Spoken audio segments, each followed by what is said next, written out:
اب ہم بات کریں گے کہ صوبہ سرحد کے مختلف تعلیمی اداروں کو شدید نقصان پہنچا دہشت گردی کے خلاف جنگ کے دوران، کیونکہ شدت پسندوں نے صوبہ سرحد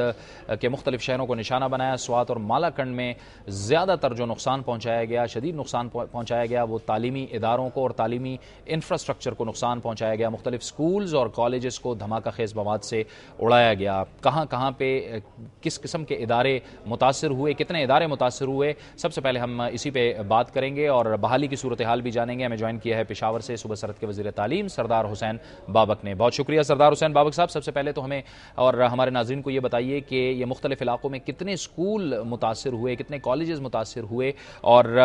کن کن علاقوں میں متاثر ہوئے؟ بالکل، مالاکنڈ ڈویژن میں تو مکمل طور پہ جو اسکول تباہ کیے گئے ہیں ان کی تعداد 273 ہے، اور جو پارشلی ڈیمیج ہیں وہ 367 ایسے اسکول ہیں جو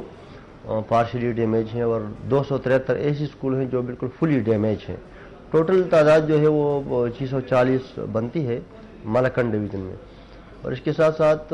صوبے کے دوسرے حصوں میں بھی مطلب جو مختلف علاقوں میں اسکول تباہ کیے گئے ہیں، پارشلی ڈیمیج کیے گئے ہیں، وہ بھی مطلب کافی حد تک ان شدت پسندوں نے مطلب ہمارے اسکولوں کو تباہ کیے ہیں۔ بابا صاحب یہ بتائیے کہ بحالی کا جو کام ہے وہ کس مرحلے پہ ہے، اور صوبہ سرحد کی حکومت کے ساتھ اور کون کون سے ادارے آپ کی مدد کر رہے ہیں؟ اس کی جتنی بھی ہماری ڈیمیجز ہوئے ہیں، انفراسٹرکچر ہمارا جتنا بھی تباہ کیا گیا ہے، ان کی ہم نے ساری اسسمنٹ کی ہے، ان کی ہم نے PC1 تیار کیے ہیں، اور مختلف ڈونرز کی تعاون سے مالاکنڈ ڈویژن میں تو ان لوگوں نے اپنی کام کا آغاز بھی کر دیا ہے۔ ڈبریز جو ریموول تھا مطلب وہ بھی ان لوگوں کے آرمی کی تعاون سے بھی ہم مالاکنڈ ڈویژن میں کچھ اسکول انہوں نے ریپیئر بھی کیے اور وہ ریپیئر بھی کر رہے ہیں۔ تو یہ ہے کہ مختلف ڈونرز کی تعاون سے انشاءاللہ ہم اپنی ان اسکولوں کو دوبارہ تعمیر کریں گے، اور ان لوگوں نے یہ جو تعلیمی سال ظاہر ہے کہ اس سے افیکٹ ہوا ہے، اس کو کس طرح سے آپ مینیج کر رہے ہیں اور ان طلبہ کو آپ کس قسم کی ریلیف دے رہے ہیں؟ دیکھیے، ہم تو سارے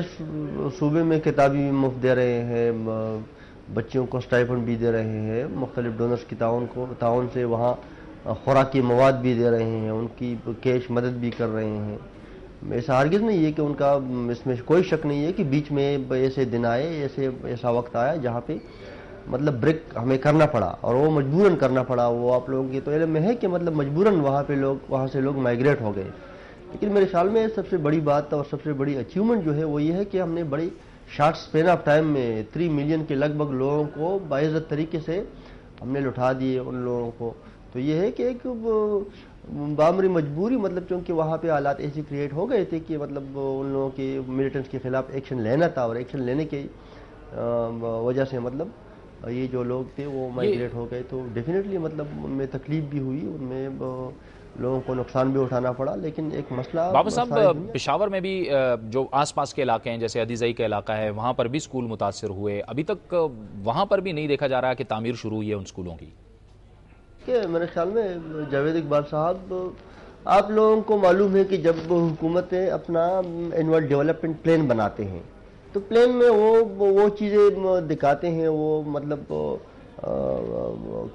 لکھتے ہیں، یا مطلب ان چیزوں کے لیے مطلب وہ لوگ پیسے جو ہے وہ مختص کرتے ہیں جو ان کے پلان میں شامل ہوتا ہے۔ یہ جو انسانی آفت سے ہم گزر رہے تھے اور ہم گزر رہے ہیں،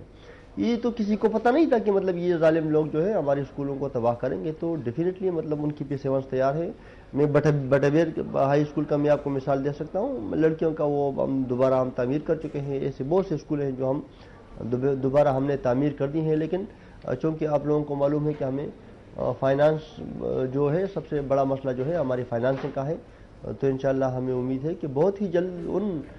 تباہ شدہ اسکولوں کی جو پشاور میں ہے یا دوسری ویسینٹی میں وہاں بھی اچھا، پرائیویٹ اسکولز بھی، ظاہر ہے سرکاری اسکول تو متاثر ہوئے لیکن پرائیویٹ اسکولز بھی متاثر ہوئے، ان کے لیے بھی آپ نے کوئی پلان چیک آؤٹ کیا ہے؟ دیکھیں، ابھی سوات میں جو اسسمنٹ ہوئی ہے لوگوں کی مکانات جو تھے، اس کے بعد پھر ابھی بنیر میں مطلب ان حکومت نے ایک اسسمنٹ اور ایک سروے کا آغاز کیا ہے۔ اس کے بعد یہ جو سروے مکمل ہوگی تو جو کمرشل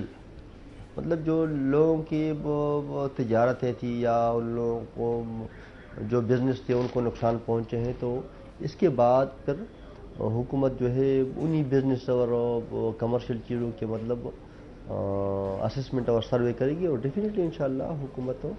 تعاون جہاں کریں. اسکولز بالکل متاثر ہو گئے اور وہاں پہ ظاہر ہے کہ تعلیم کا سلسلہ جاری نہیں رکھا جا سکتا،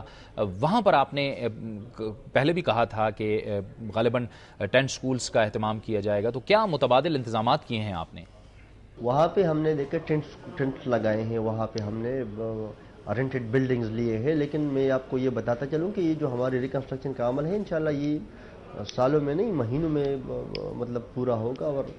متبادل طور پہ ہم نے وہاں پہ ٹینٹڈ بھی لگائے ہیں اور مطلب وہاں پہ رینٹڈ بلڈنگز بھی ہم نے لے جب لی. وفاق کی طرف سے تو امداد آ رہی ہے، آپ بھی مطالبات کر رہے ہیں، لیکن بابک صاحب آپ کے پاس کوئی تعلیم کے لیے کوئی مخصوص پیکج آپ نے مختص کیا ہے کہ یہ پیکج ہوگا اور ہم اس سے جو انفراسٹرکچر تباہ ہوا ہے اس کی بحالی میں ہم وہ پیکج استعمال کریں گے؟ دیکھیے یہی جامع پیکج ہے کہ یہ جو 273 اسکولوں کی میں بات کر رہا ہوں تو 5 ارب روپیہ مطلب پاکستانی روپیہ صرف اس پہ آتا ہے. تو یہ تو ہمیں یو ایس ایڈ جیسے مطلب بڑے بڑے پروجیکٹس ہیں اور جو ڈونرز ایجنسیز ہیں وہ ہمیں دے رہے ہیں.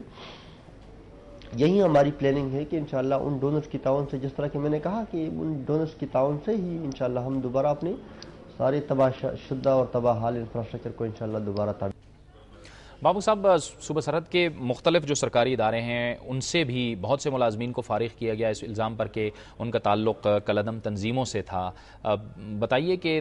جو ایجوکیشن ڈپارٹمنٹ ہے اس سے بھی آپ نے کچھ اس الزام میں لوگ فارغ کیے؟ کہ میرے خیال میں جرم تو جرم ہوتا ہے، اور کوئی بھی انسان پھر جب جرم کا مرتکب ہوتا ہے تو وہ پھر مجرم کہلاتا ہے. وہ پھر کوئی بھی ہو، سرکاری ملازم ہو، کوئی معاشرے کا کوئی مطلب معتبر فرد ہو، جب وہ جرم کے مرتکب ہو جاتے ہیں تو پھر وہ مجرم بن جاتے ہیں. اور جس جرم کی سزا مطلب ہوتی ہے ڈیفینیٹلی وہ پھر اس جرم کی وجہ سے مطلب اس مجرم کو وہ سزائیں دے دی جاتی ہے. بالکل سرکاری ملازمین جتنی بھی ان دہشت گردی کے واقعات میں ملوث تھے ان کو ریموو فرام دی سروسز 29 لوگ تو صرف ایجوکیشن میں مطلب سیک ہو گئے، ان کو سروس سے ریموو کر دیا گیا. اس طرح باقی ڈپارٹمنٹ میں بھی مطلب ایسے لوگ ہیں جو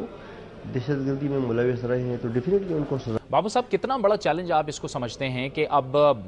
امن تو آتا چلا جا رہا ہے مختلف علاقوں میں، اور دعا کرتے ہیں کہ انشاءاللہ جلد سے جلد امن قائم ہو، لیکن اس کے ساتھ ساتھ ترقیاتی کام بھی اب شروع ہوں، تو کتنا بڑا چیلنج آپ اسے اپنے لیے سمجھتے ہیں؟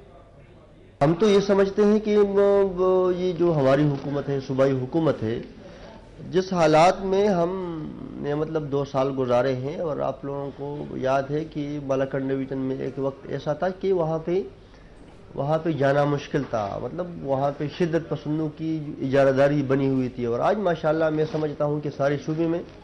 سب سے پرامن ایریا جو ہے وہ بالکل بالاکنڈ ڈویژن ہے. تو جہاں تک چیلنجز کی بات ہے تو اس میں کوئی شک نہیں ہے کہ ہماری ذمہ داریاں بڑی ہیں، لیکن ساتھ ساتھ میں یہ بھی کہوں گا کہ ہمیں بڑا نقصان ہوا ہے. ہم نے بہت ہی زیادہ ورکرز کھوئے ہیں، ہم نے بہت ہی زیادہ سیکورٹی فورسز کے جوان کھوئے ہیں، شہید ہو گئے ہیں، بے گناہ لوگ شہید ہو گئے. لیکن میں یہ سمجھتا ہوں کہ صرف ہماری نہیں، اس صوبے کے بچے کا حوصلہ اتنا بلند ہوا ہے کہ بلکہ اب وہ سمجھنے لگے ہیں کہ وہ لوگ جنہوں نے ماضی میں وہ مذہبی جنونی، جن لوگوں نے مذہبی خول اپنی اوپر چڑھا رکھا تھا، بالکل ان کے جو اصلی چہرے تھے وہ بے نقاب ہو گئے ہیں سارے دنیا کے سامنے. تو میں یہ سمجھتا ہوں کہ ہماری سارے قوم کی جو حوصلے ہیں، بچے کا حوصلہ جو. بہت بہت شکریہ سردار حسین بابک صاحب، وزیر تعلیم صوبہ سرحد، ہم سے گفتگو کر رہے تھے، اور ان کا کہنا تھا کہ ہنگامی بنیادوں پر تعلیمی اداروں کی بحالی کے لیے کام شروع ہے. ان کا یہ بھی کہنا تھا کہ ان کے لیے یقیناً ایک بہت بڑا چیلنج ہے کہ جن حالات میں ان کی جماعت نے، ان کی پارٹی نے حکومت سنبھالی تو ان کے لیے انتہائی مشکل حالات تھے، لیکن صوبہ سرحد کے بچے کا جو حوصلہ ہے، مورال ہے، وہ بلند ہے. اور ان کا یہ بھی کہنا تھا کہ اس کے ساتھ ساتھ اب ترقیاتی کاموں پر بھی بھرپور توجہ دی جائے گی. ناظرین، یہ تھا ہمارا آج کا پروگرام نیوز واچ. اگلے ہفتے انشاءاللہ آپ سے دوبارہ ملاقات ہوگی. جاوید اقبال کو اجازت دیجیے. اللہ حافظ.